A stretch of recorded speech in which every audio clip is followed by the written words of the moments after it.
What's up? I'm Digmbot, and finally, 2019 is drawing to a close. It's been a pretty interesting year in video games, maybe not packed with as many crazy blockbusters as 2018, but there were still plenty of great games released this year. So, you know what that means. Time for a top 10 list. As always, this is my list. These are my favorite games that I played this year, and if I didn't play a game, it won't be considered for the list. So, no Sekiro and no Death Stranding. Before we jump into the list, I want to know what your top 10 games of the year were, so leave your list in the comments below. Who knows, someone else might introduce you to a great game you didn't know about. Now, without further ado, let's go. Coming in at number 10 is a bit of an odd duck choice. Lonely Mountains Downhill comes to us from Megagon Industries and is available on literally everything except phones, even Mac and Linux. With a simple yet pleasing aesthetic, tight controls, and surprisingly in-depth courses, this game took me totally by surprise after a friend recommended it. It's easy to get into the zen-like groove of a Trials or SSX game as you race down mountain courses in search of the optimal route. There are multiple mountains with multiple courses to take on, different stat-enhancing parts for your bike to unlock, and a ton of different challenges to tackle. And that's leaving aside the online leaderboards, which make me depressingly aware of how bad I am at this game.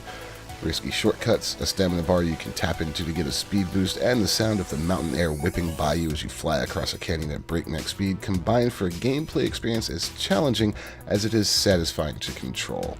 Lonely Mountains Downhill is definitely worth a look if you enjoy this type of game at all.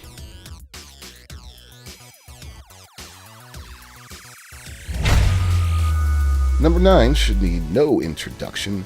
Indie darling Untitled Goose game is everywhere these days. The memes, they're friggin' endless, and with good reason. I went into this game expecting a cute little throwaway. Boy, was I wrong. Being the living incarnation of chaos as a malice-filled goose who feels no remorse as he totally ruins the lives of these poor innocent townspeople is an addictive experience. Honestly, I spent way too much time just harassing the poor gardener in the opening area just to see how horrible I could make his day. That guy has got some serious PTSD for sure. As the game escalates, your to-do list becomes ever more complex, but Goose Game's tight controls and smart design make it a brain teaser of a challenge as you attempt to tug at the right strings to unravel a problem, rather than relying on gimmicks and unfair fail states. Plus, the game comes with a dedicated haunt button. If you want to be an asshole goose, this is the only game you need to play. Number 8 is Astral Change. Yeah, a Switch exclusive. Platinum Games nailed it with this game, but in many ways this game is a departure from their normal fare.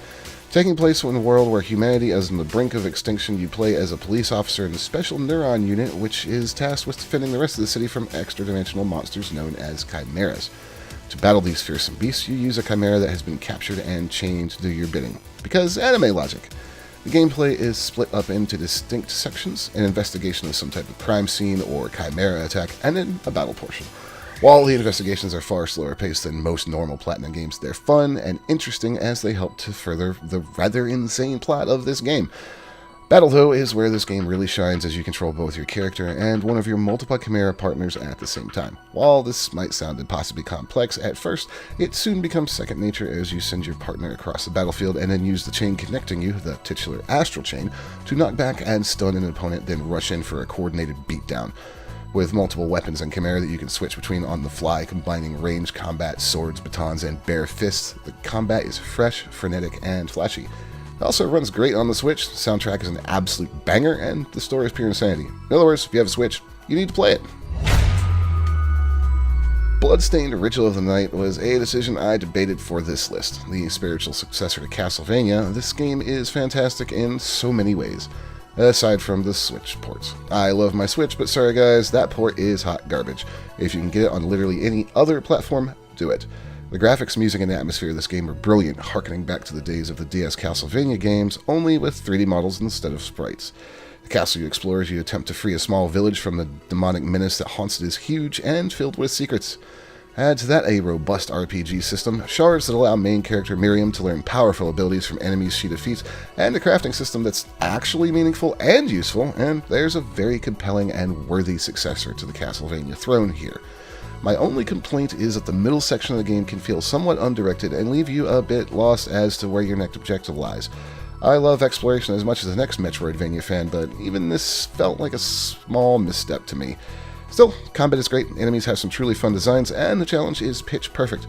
Plus, the game has 3 endings, and if you want to see the best one, you better be prepared to put in some work. I never played The Division.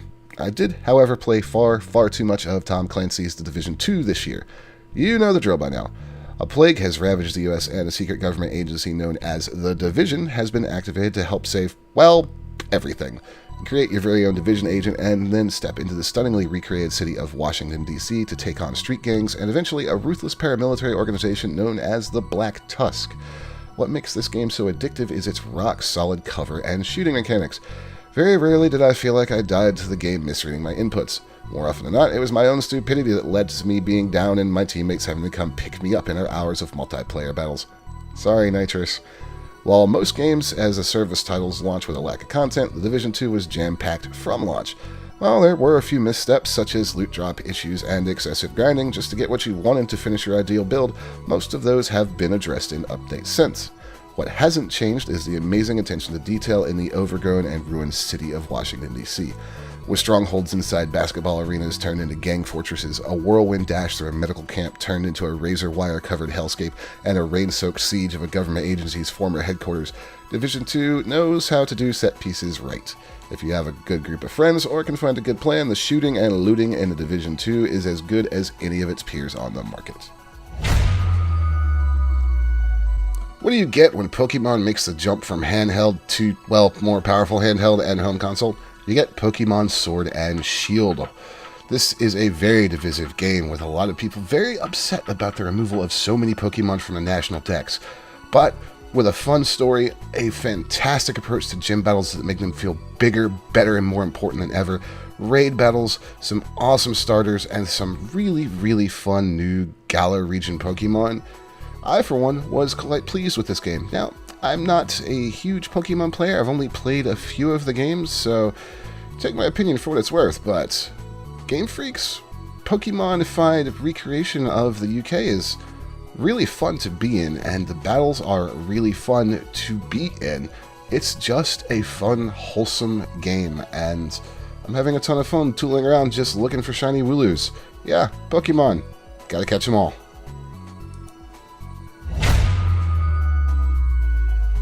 Anyone who watches this channel knows that I love spaceflight games.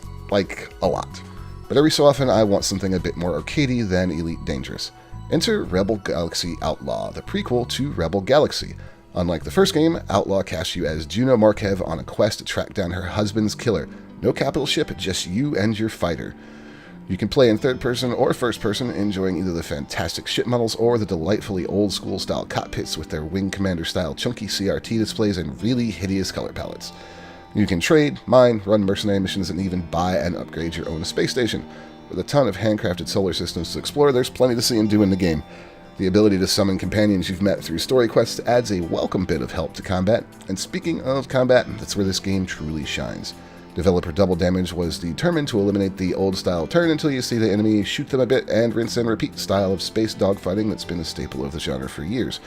To that end, they enabled the player to hold down a trigger on their controller of choice, and the game will keep your enemy on screen maneuvering your ship independently as you fine-tune your aim and blast your foes into tiny pieces. While it sounds like a bit of a cheat, the system actually combines well with a need for some actual accuracy in placing your shots to keep combat feeling fun, cinematic, and immediate. I spent hours and hours just messing around with pirates in this game and even taking on the odd capital ship or two. The game is fast, fun, and it respects the player's time, allowing you to skip any pre-scripted cutscene or transition with the press of a button. If you want old school space sim goodness without the old school hassles, give Rebel Galaxy a look. This next entry has been a bit divisive. Some people love Borderlands 3, some people hate it. I'm one of those who absolutely love it. I loved Borderlands 2, and Borderlands 3 is exactly what I wanted. More Borderlands, bigger, better, more refined, filled with really, really bad jokes, and a bajillion guns.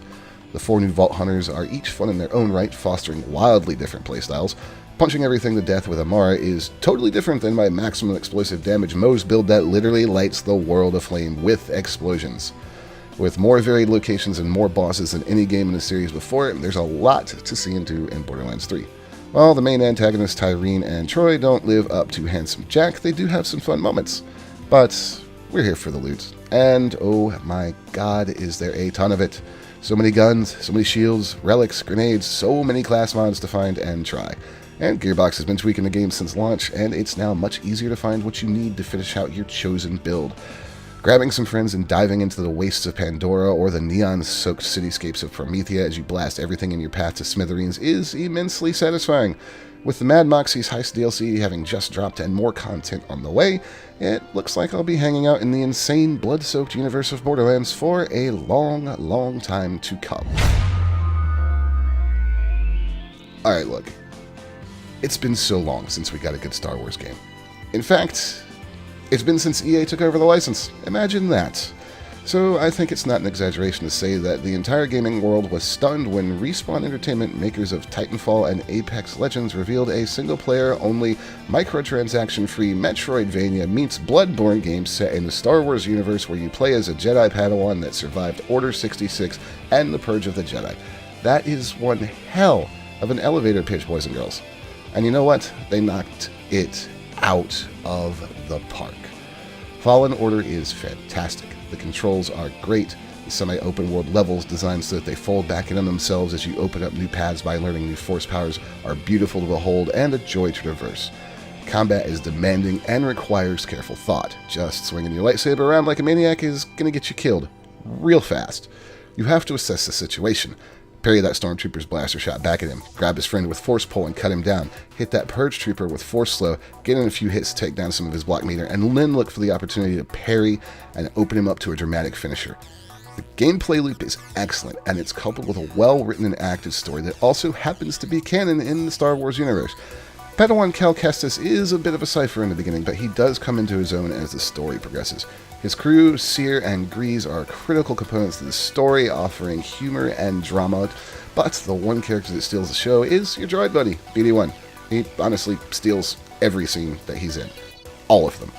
While I felt the ending of the game was a bit weaker than I had hoped, the journey from the Wookiee homeworld of Kashyyyk to the snowy wastes of Ilum along the way to take down the Second Sister is a blast to play, and well worth the price of admission.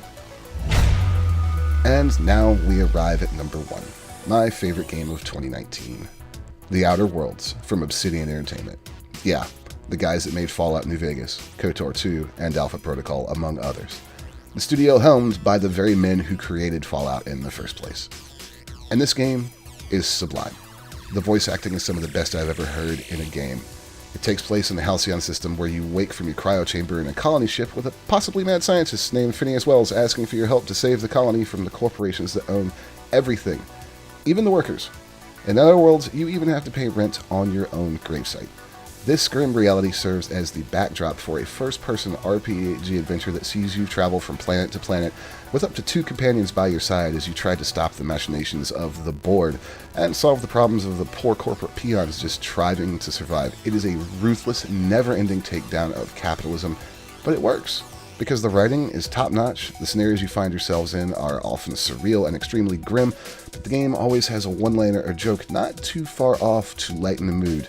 While the combat is serviceable, Outer Worlds is certainly no Titanfall or Call of Duty, but the ability to upgrade not only your own skills and gear, but those of your companion goes a long way in helping you feel powerful and surviving in fights.